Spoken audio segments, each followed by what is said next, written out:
Atenção, papais e mamães de todo o Brasil. Por volta ali dos 2 anos de idade, as crianças elas experimentam uma fase assim meio complicada que é a da autoafirmação. É a Terrible Two, né? Nome diferente, né, em inglês, mas é considerada então a adolescência do bebê. Conheça mais. Alice tem 2 anos e 4 meses e está na famosa fase da adolescência do bebê. Nathalie percebeu que as pirraças começaram há 6 meses e sabe que é normal acontecer nessa idade. Mas isso não a faz deixar de passar vergonha na frente de outras pessoas. Num supermercado cheio, hora de passar no caixa, ela quer uma bala, ela grita na frente de todo mundo e fica todo mundo te olhando como se você fosse a pior mãe do mundo por não dar uma bala pro seu filho. Ela se joga no chão, ela faz pirraça, é difícil de controlar. Ela procura se informar para tomar as atitudes corretas e acredita que ceder nunca é a solução. Eu leio muito e os pediatras falam para não dar atenção, que é uma fase que eles querem muita atenção da gente. E eu tento não dar atenção, porque quanto mais atenção você dá, mais a criança faz aquilo, né? Então eu tento evitar a atenção para ela parar de fazer isso. Eu particularmente não cedo, porque se você cedeu uma vez, aí acabou. E aí a criança faz o que ela quer, ela precisa da primeira vez, né? E quando eu falo não, é não. Não tem nenhuma vez que eu fiz a vontade dela, não. Essa charada, Alice, tem apenas 1 ano e 4 meses, mas já entrou precocemente na fase da adolescência do bebê e dá trabalho para a mãe Marcela. Bom, na verdade, ela sempre foi uma menina bem assim, tudo nela foi mais rápido mesmo. A fase da pirraça deve ter aí uns 3, 4 meses já, entendeu? Tudo que ela quer, minha filha, se você não der, né, birra, atrás de birra, chora, entendeu?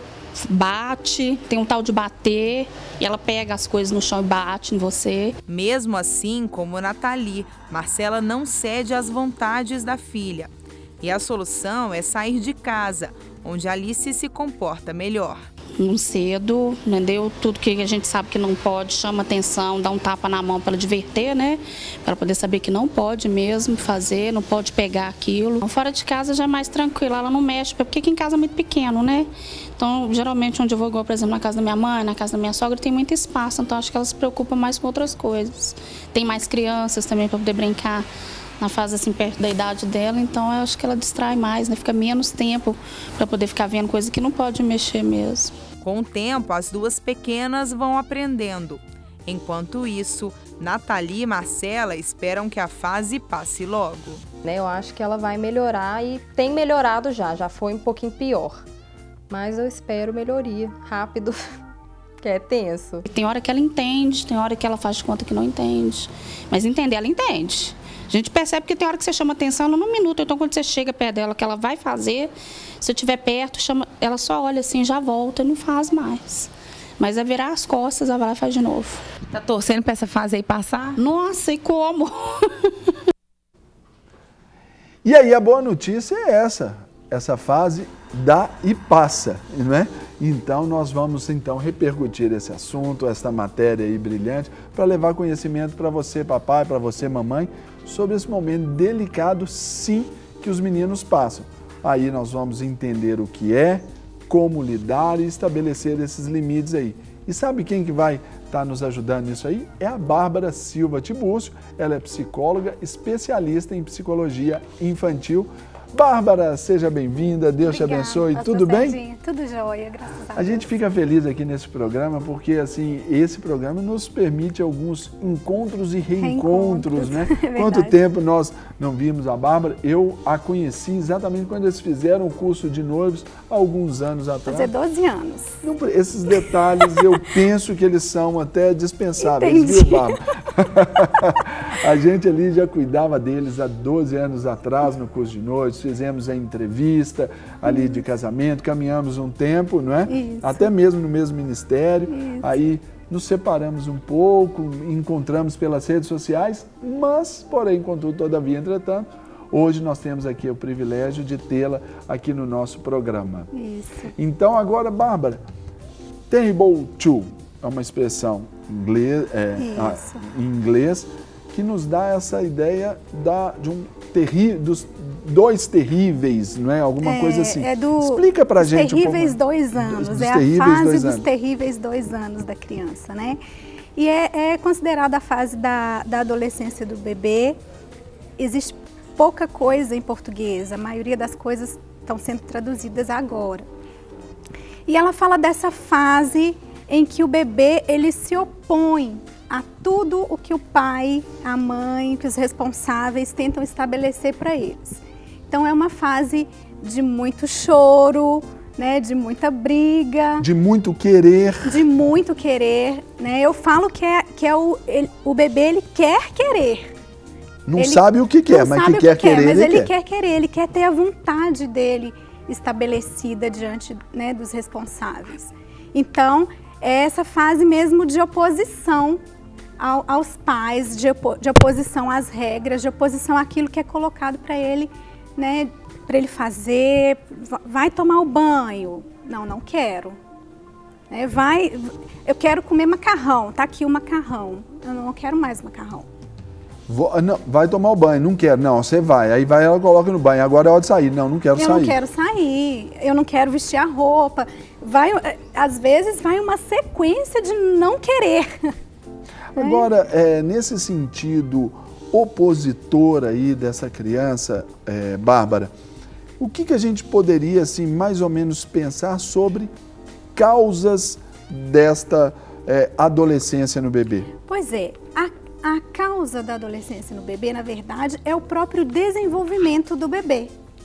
É uma fase que ocorre naturalmente, porque ele está se desenvolvendo, ele começa a se perceber como um ser à parte dos pais, ele começa a perceber que ele tem vontades próprias, que ele tem os seus desejos, que ele já não é mais parte da mãe, então ele começa a querer se colocar como indivíduo. Ele começa a querer estabelecer suas próprias vontades, ele começa a querer se impor ele se como sente um ser autônomo. como já o indivíduo. Porque ele já entende, né, nessa fase aí, a gente, no desenvolvimento infantil, a gente chama de fase anal, não é? É quando ele já começa a ter o poder sobre o seu próprio corpo. Ele já fase do desfraude, né? Do desfraude, ele já faz o seu cocô, ele já controla o cocô, o seu xixi, que na verdade são as suas primeiras obras, vamos dizer. Que ele fala, isso é meu. E nós tivemos um caso clássico e viral na internet, aquele menininho, o meu cocô foi embora. Você lembra disso na internet? Sim.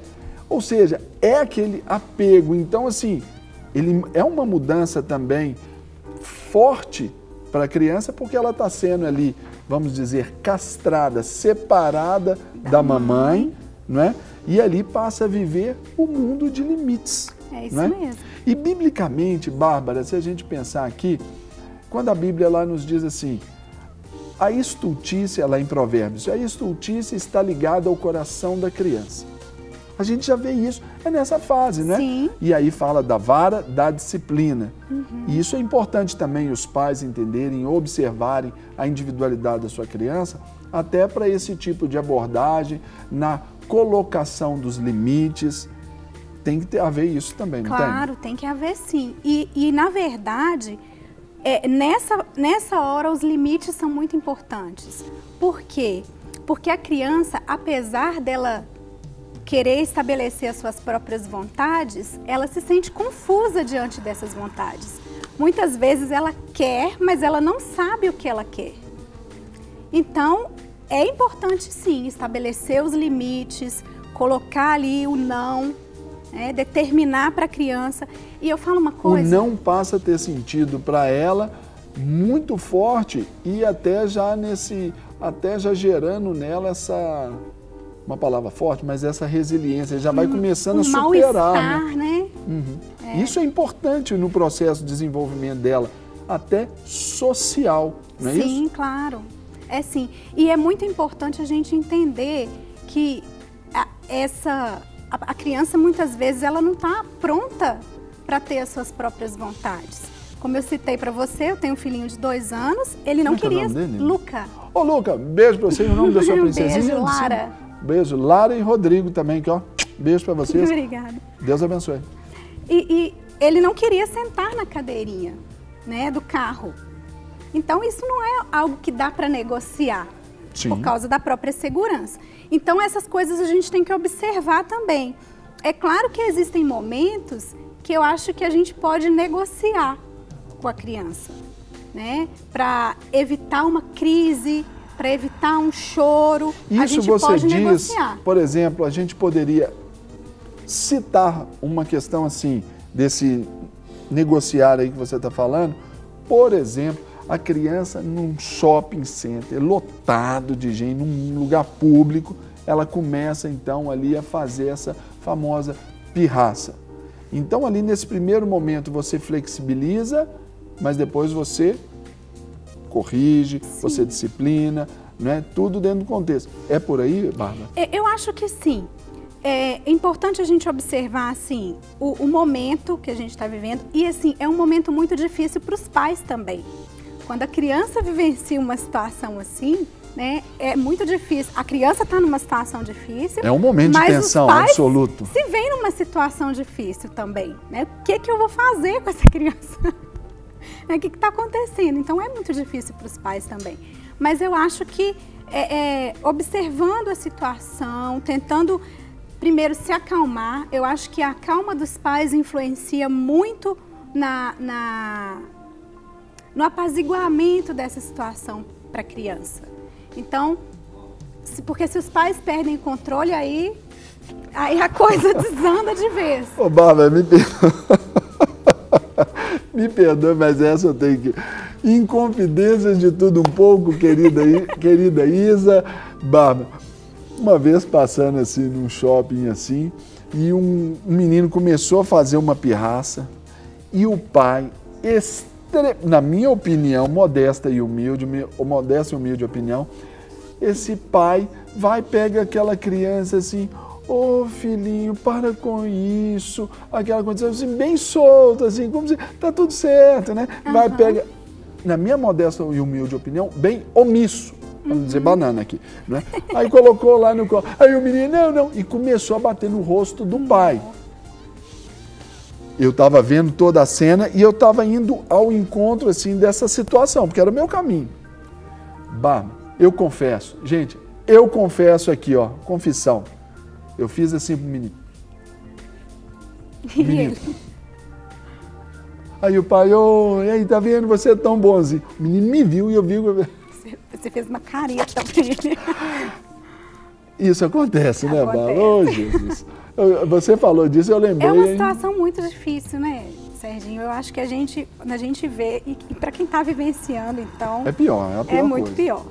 Mas eu acho que manter o controle é muito importante, né? Manter o controle e analisar. É uma situação que dá para negociar, né? Eu acho que a gente impõe o limite e não pode voltar atrás nesse limite que a gente estabelece. Então, por exemplo, se é uma questão de segurança, se é uma questão de respeito, né? Isso não tem... De educação. Por exemplo, estar numa igreja, por exemplo, que é o lugar onde nós vivemos e convivemos, né? A nossa realidade. O menino está zoando lá no meio do culto. Isso é falta de educação. Claro. Então, quando a gente para pensar, até nesses pontos assim, Bárbara, às vezes, isso eu fui aprendendo também. A gente não nasce pronto, a gente não é porque casamos, já temos a licença para ser pai. A gente pode ser pai, pode ser mãe depois do casamento, mas não quer dizer que a gente já está apto. A gente tem que aprender. Agora, aquela condição que a nossa tradição nos ensina. Enfia a mão nesse menino, dá neles umas palmadas que eu quero ver se ele vai chorar. Numa hora dessa também o pai, quando você fala do controle, é saber que essa palmada em público, às vezes aquela dura repreensão em público, pode ter efeitos reversos também piores, não é? E não só no momento, né, que pode piorar aquela situação, mas também futuramente, né? Então, esse cuidado do repreender em particular, né, isso também é importante. Eu sei que é difícil controlar uma situação dessa, mas quando o pai, a mãe, ele consegue manter a calma e mostrar para a criança que o controle está com ele, né? Eu acho que isso facilita o processo dela voltar ao estado normal, né? De que essa crise passe, né? Isso. Crise é uma situação anormal que depende de um fator para voltar à normalidade. Voltar à normalidade. Então, isso aí parte da posição de segurança dos pais. Para receber todas as novidades do canal, inscreva-se. E se curtir o vídeo, clique em gostei. Aproveite para acompanhar a Rede Super nas redes sociais.